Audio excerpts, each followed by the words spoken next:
ప్రసంగంలో పూర్తిగా అవాస్తవాలు అసత్యాలు ఉన్నాయి అధ్యక్ష. బహుశా గవర్నర్ గారు కూడా ఆ ప్రసంగం చూసి ఇలాంటి అవాస్తవాలు చదవాల్సి వస్తుందని మనసులో బాధపడి ఉంటారని అనుకుంటున్నాను అధ్యక్ష. ప్రతిరోజు అధికార పార్టీకి చెందిన నాయకులు బయట ఎలాంటి అవాస్తవాలు మాట్లాడతారో అవే ఆ ప్రసంగంలో రాసివ్వడం జరిగింది అధ్యక్ష. అలాగే గవర్నర్ గారి ప్రసంగంలో కూడా అధికార పార్టీ తమ రాజకీయ ప్రసంగంగా మార్చుకోవడం నిజంగా చాలా దురదృష్టకరం అధ్యక్ష. వాస్తవ పరిస్థితులకు దూరంగా ఉందని ఎందుకు చెప్తున్నానంటే అధ్యక్ష, ఈ రాష్ట్రంలో జరుగుతున్న మోసపూరిత పాలనకు గవర్నర్ గారి ప్రసంగానికి అస్సలు పొంతం లేదు అధ్యక్ష. ప్రసంగంలో ఎక్కడ చూసినా కూడా అధ్యక్ష గొప్పలు చెప్పుకుంటూ ఈ ప్రభుత్వం డప్పులు కొట్టుకుంటూ ఉన్న పరిస్థితి కానీ ఈ రాష్ట్రంలో ప్రజలు మాత్రం తమ చెప్పులతో తాము కొట్టుకుంటున్నారు అధ్యక్ష. కూటమికి ఓటేసినందుకు అయితే అసలు ప్రజలు ఆ ఓటేసిన చేతులతో బూట్తో కొట్టుకుంటూ ఉండే పరిస్థితి అధ్యక్ష. 9 నెలల పాలన ఎలా ఉందంటే అప్పులు తెప్పలు అని చెప్పొచ్చు అధ్యక్ష. ఎందుకంటే ఈ రాష్ట్రానికి అప్పులు వచ్చాయి, ప్రజలేమో తెప్పలు పడుతూ ఉండే పరిస్థితి 9 నెలల్లో ఉంది అధ్యక్ష. అలాగే తీసుకుంటే రైతులు, విద్యార్థులు, మహిళలు అన్ని వర్గాల వాళ్ళ జీవితాలు కూడా తలక్రిందులు అయిపోయాయి అధ్యక్ష. ఈ 9 నెలల పాలనలో తలక్రిందులు అయిపోయాయి అధ్యక్ష. కాంట్రవర్సీకి వెళ్ళకండి. ఈ ప్రభుత్వం మాత్రం గతంలో ఆ గవర్నర్ గారి ప్రసంగంలో చెప్పారు అధ్యక్ష, గతంలో విధ్వంసం జరిగింది, ఇప్పుడు మేము సుపరిపాలన అందిస్తున్నాము అని చెప్పారు అధ్యక్ష. అసలు సుపరిపాలన అంటే ఏంటి అధ్యక్ష నేను అడుగుతున్నాను అధ్యక్ష. అంటే సూపర్ 6 పథకాలు ఎగ్గొట్టడం సుపరిపాలన నేను అడుగుతున్నాను అధ్యక్ష. చరిత్రలో ఎప్పుడూ లేనట్టుగా 9 నెలల్లో 1,00,000 కోట్ల పైగా అప్పులు చేయడం సుపరిపాలన నేను అడుగుతున్నాను అధ్యక్ష. రోజుకి 50 మంది మహిళలపై అఘాయిత్యాలు నేరాలు జరగడం సుపరిపాలన నేను అడుగుతున్నాను అధ్యక్ష. అలాగే బెల్ షాప్స్ ద్వారా మద్యం ఏరులై పారడం సుపరిపాలన నేను అడుగుతున్నాను అధ్యక్ష. అలాగే మెగా డిఎస్సిపై తొలి సంతకం పెట్టి 9 నెలలైనా కూడా అది పూర్తి చేయకపోవడం సుపరిపాలన నేను అడుగుతున్నాను అధ్యక్ష. అలాగే ఉద్యోగులకు డిఏ, పిఆర్సి, ఐఆర్ ఇవ్వకపోవడం సుపరిపాలన నేను అడుగుతున్నాను అధ్యక్ష. రైతులకు గిట్టుబాటు ధర ఇవ్వకపోవడం సుపరిపాలన నేను అడుగుతున్నాను అధ్యక్ష. 83 లక్షల మంది విద్యార్థులకు అమ్మఒడి, అలాగే వీళ్ళు చెప్పిన తల్లికి వందనం ఎగనామం పెట్టడం సుపరిపాలన నేను అడుగుతున్నాను అధ్యక్ష. ఈ రాష్ట్ర ప్రజలకు రైతులు 53 లక్షల మంది ఉన్నారు అధ్యక్ష, వాళ్ళకి రైతు భరోసా ఎగ్గొట్టడం సుపరిపాలన నేను అడుగుతున్నాను అధ్యక్ష. ఈ రాష్ట్ర ప్రజలపై 15,000 కోట్ల విద్యుత్ భారం వేశారు అధ్యక్ష, అది సుపరిపాలన నేను అడుగుతున్నాను అధ్యక్ష. 13,000 కోట్ల విద్యుత్ ఛార్జీలు భారం వేశారు అధ్యక్ష, అది సుపరిపాలన నేను అడుగుతున్నాను అధ్యక్ష. అలాగే 60% నిత్యావసర సరుకులు ధరలు పెరిగాయి అధ్యక్ష ఈ 9 నెలల్లో, దాన్ని సుపరిపాలన అంటారా నేను అడుగుతున్నాను అధ్యక్ష. అలాగే మహిళలు సగం మంది ఉన్నాం అధ్యక్ష, మహిళలకు ఇచ్చిన హామీలు ఏ ఒక్కటి కూడా అమలు చేయకపోవడం సుపరిపాలన నేను అడుగుతున్నాను అధ్యక్ష. ప్రత్యేక హోదా సాధించే అవకాశం ఉండి కూడా సాధించకపోవడం సుపరిపాలన నేను అడుగుతున్నాను అధ్యక్ష. పోలవరం ప్రాజెక్టు విషయంలో ఎత్తు తగ్గించడానికి కేంద్రం దగ్గర రాజీ పడడం సుపరిపాలన నేను అడుగుతున్నాను అధ్యక్ష. ఎంత దారుణంగా ప్రజలను ఇబ్బందులు పెట్టి మోసం చేస్తూ తమ పరిపాలన సుపరిపాలన అని చెప్పుకోవడం ఎంతవరకు సమంజసమని ఫైనల్ గా నేను అడుగుతున్నాను అధ్యక్ష. అలాగే ఉద్యోగాల కోసం గవర్నర్ గారు చెప్పారు అధ్యక్ష, 9 నెలల్లో 4 లక్షల మంది యువతకు ఉద్యోగాలు ఇచ్చేసామని చెప్పారు అధ్యక్ష. ఎందుకంటే కల్పించబడినవి అన్నారు, అసలు ఏ శాఖలో కల్పించారు, ఏ కంపెనీల్లో ఇచ్చారు, ఎక్కడ ఇచ్చారో తెలియజేయాల్సిందిగా అడుగుతున్నాను అధ్యక్ష. ఎందుకంటే పరిశ్రమలు గ్రౌండ్ అవ్వకుండానే ఉద్యోగాలు ఇచ్చేశారని ఎలా చెప్తారు అధ్యక్ష? 4 లక్షలు కాదు అధ్యక్ష, 9 నెలల్లో 4 ఉద్యోగాలు కూడా ఇవ్వలేదు అధ్యక్ష.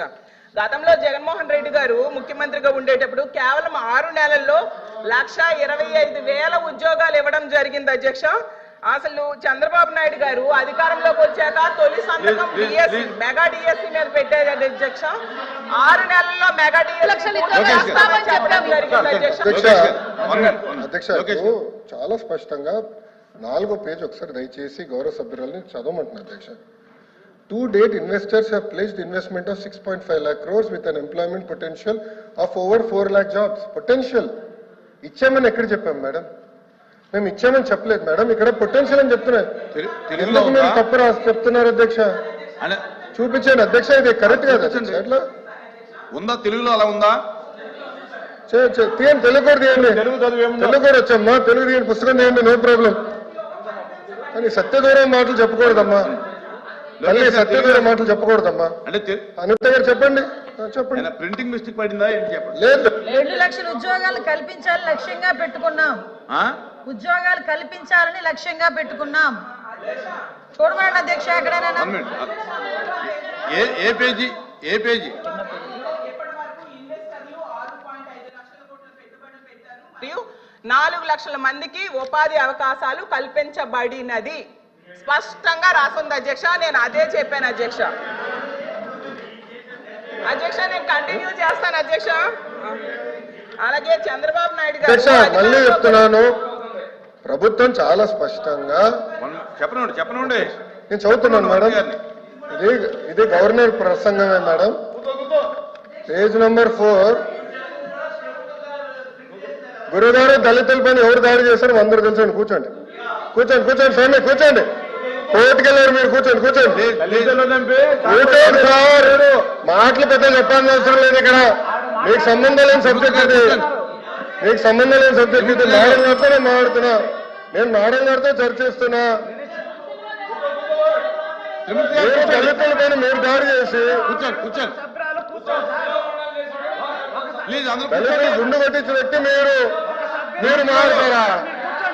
మీరు మారుతారా? మీరు మారుతారు అధ్యక్ష?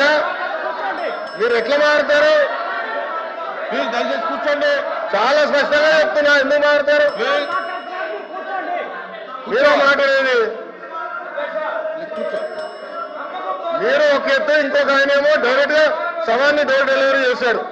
అలాంటి వాళ్ళు కౌన్సిల్ ఉన్నారు. ఇంకో సభ్యుడేమో డోర్ డెలివరీ కూడా చేశారు.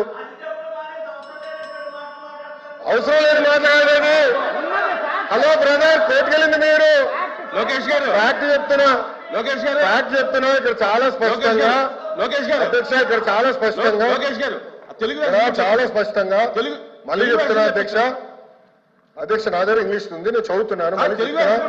To date investors of place investment. అరే ఇంగ్లీష్ మీడియం అని పొద్దు నుంచి ఊదరగొట్టారు. ఇంగ్లీష్ మీడియంలో చెప్తున్నారా భయ్?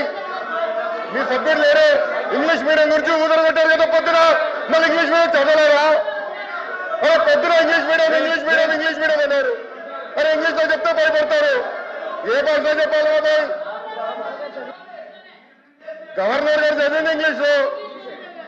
మీరందరూ బైకాట్ చేయకుండా కూర్చుని ఉంటే బాగుండేది. అరే అది కాదు భయ్, ఇంగ్లీష్ మీడియం చదవకూడదా? ఇంగ్లీష్ లో ఉందని చెప్పకూడదా? అరే మీరే ఇంగ్లీష్ మీడియం అని పెద్ద ఊదర కొట్టారు. నేను స్పీచ్ ప్రిపరేషన్ వెళ్ళినప్పుడు ఒక సబ్జెక్ట్ వేసి ఇంగ్లీష్ మీడియం ఎత్తేస్తామని కూడా మాట్లాడారు. ప్లీజ్ కూర్చోండి. మరి ఎట్లా బాబాయ్? తెలుగులో మాడితే చెప్పంటారు, ఇంగ్లీష్ లో మాడితే చెప్పంటారు. ఇంకే భాష మాట్లాడాలి? లోకేష్ గారు అరే సార్ క్లియర్ గా 4వ పేజ్ లో to date investors have pledged investment of 6.5 lakh crores with an employment potential of 4 lakh jobs. అధ్యక్ష ఇది మా పార్టీ విధానం, ఇది ప్రభుత్వ నినాదం. క్లియర్ గా చెప్పాం అధ్యక్ష. గవర్నర్ గారు కూడా ఇది చదివారు అధ్యక్ష. దయచేసి మేడం గారు గుర్తుపెట్టుకోవాల్సిందిగా కోరుతున్నాం. తెలుగులో ఏమన్నా మిస్టేక్ పడిందని చూడండి. Please subscribe Telugu Politics.